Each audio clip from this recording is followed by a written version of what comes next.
Mga kababayan nating seniors, kung kayo ay 60 o 65 pataas at umaasa sa inyong SSS o GSIS pension para sa pangaraw-araw na gastusin, makinig kayo ng mabuti dahil mayroon akong napakahalagang balita para sa inyo ngayong Enero 2026.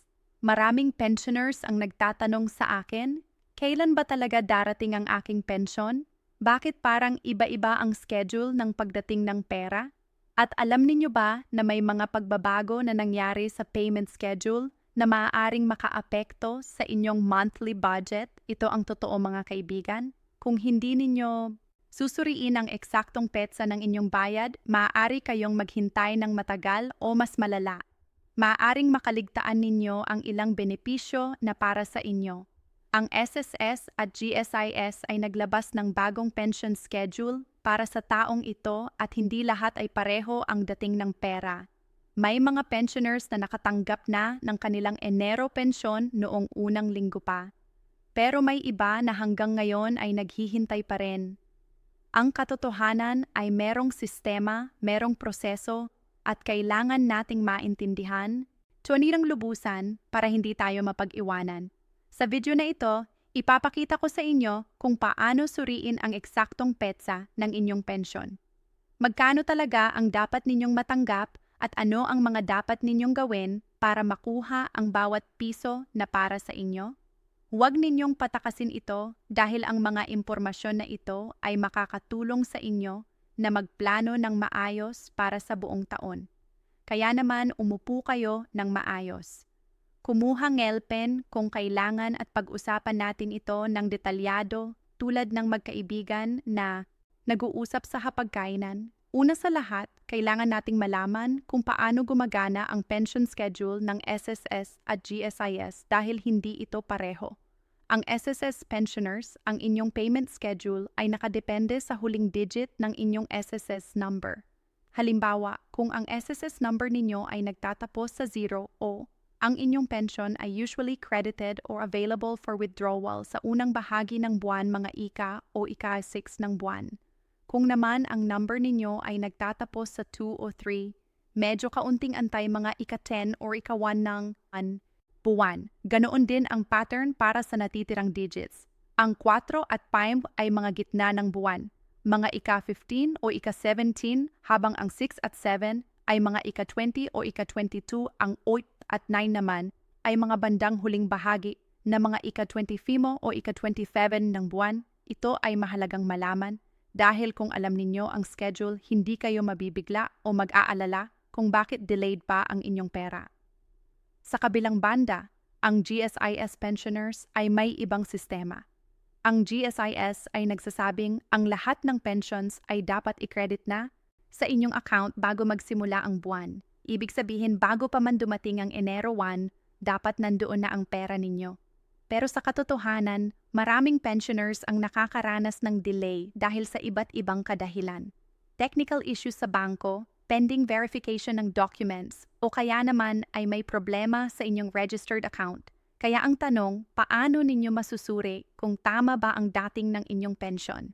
Una, tingnan ninyo ang inyong latest SSS or GSIS account statement. Kung wala kayong physical copy, pwedeng ninyong i-check ito online sa SSS website o GSIS website gamit ang inyong login credentials.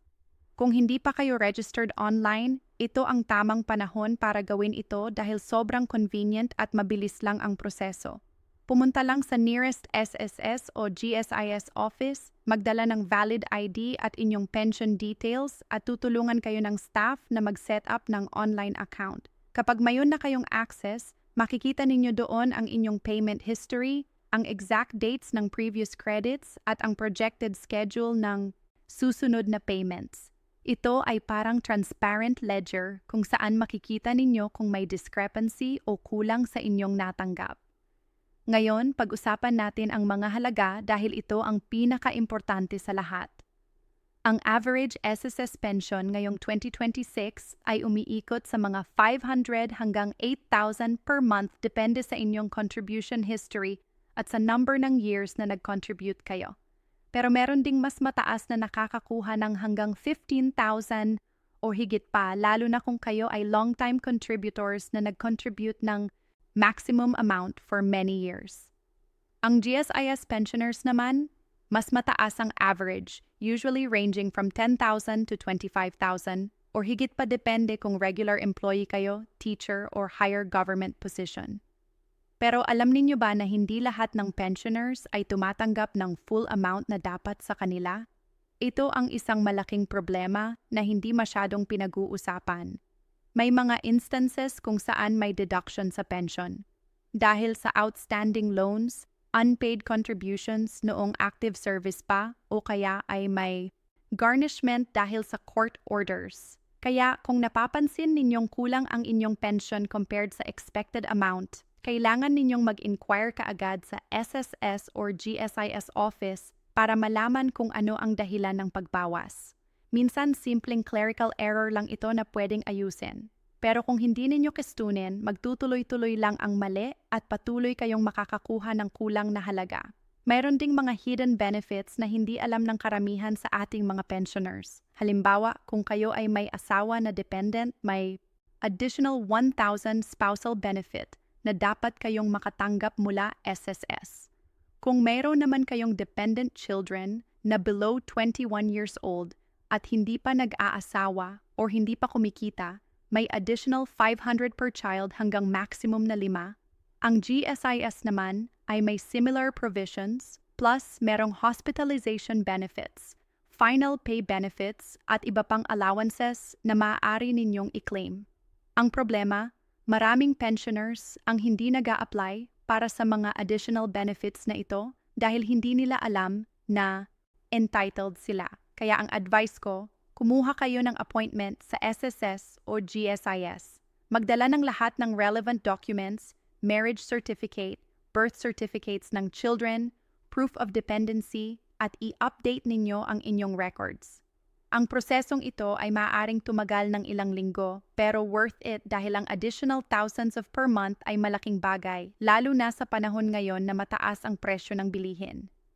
Pagdating naman sa tax implications, ito ay madalas na nakakalimutan. Ang magandang balita para sa karamihan ay ang pension sa Pilipinas ay generally tax-exempt, lalo na kung ang annual pension ninyo ay below ng taxable threshold na nakatakda ng BIR.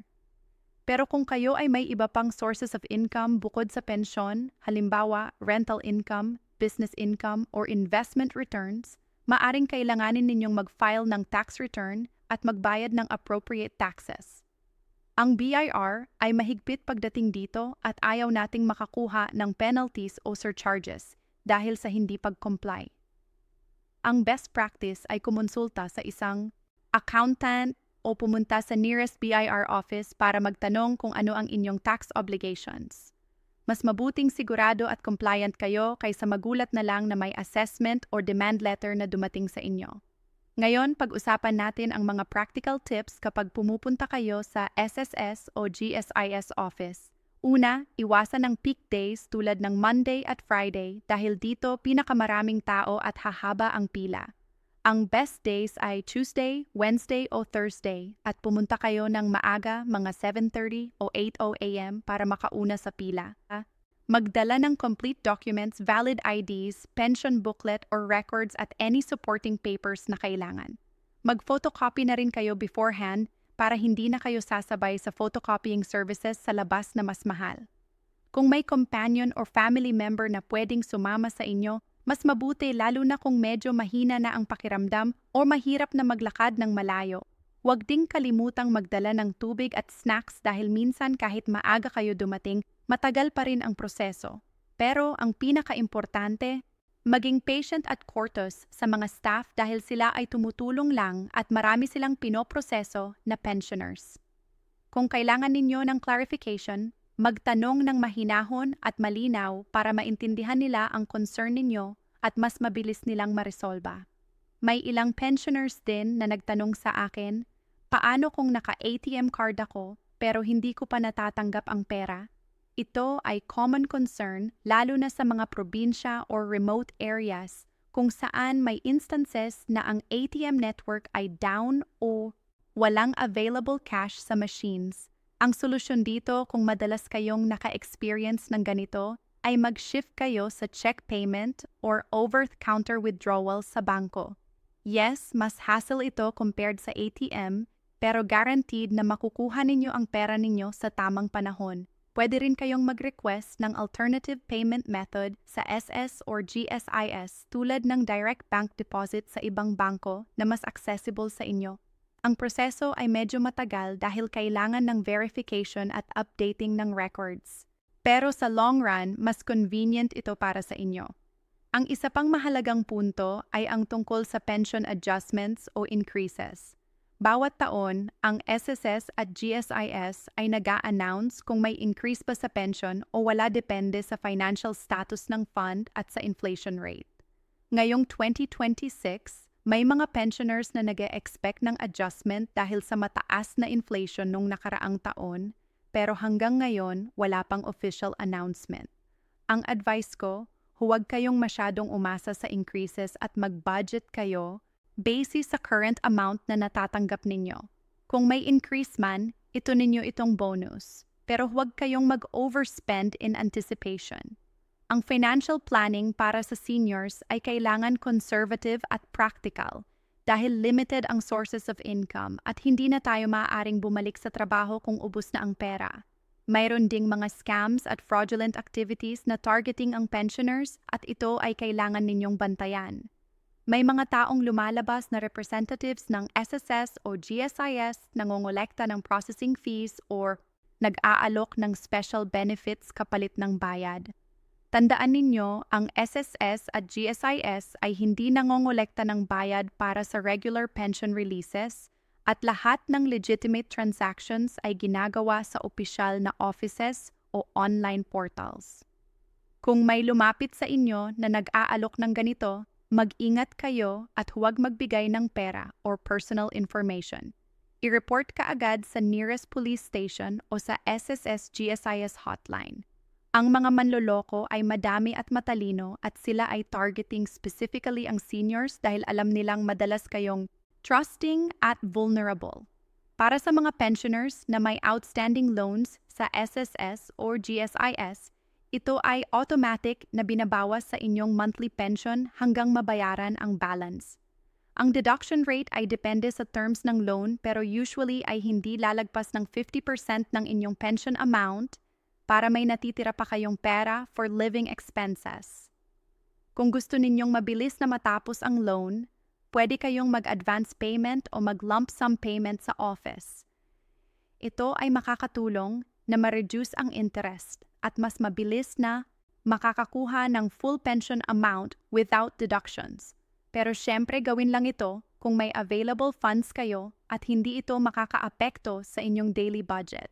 Sa pagtatapos, mga minamahal kong kababayan, ang inyong SSS at GSIS pension ay hindi lang basta regular income.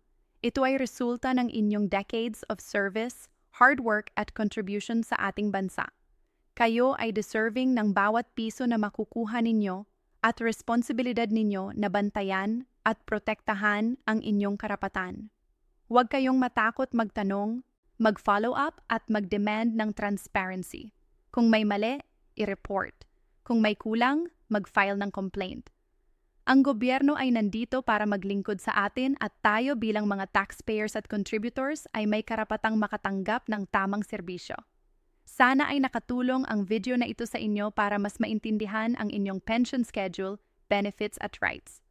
Kung may tanong pa kayo o may gustong pag-usapan, mag-comment sa baba at tutulungan ko kayong sumagot. Huwag kalimutang i-subscribe at i-share ang video na ito sa inyong kapwa seniors para mas marami ang makakaalam. Ingat po tayong lahat at naway magpatuloy ang blessings sa ating lahat. Maraming salamat sa pakikinig at hanggang sa susunod na video. Paalam at Diyos ay sumainyong lahat. M.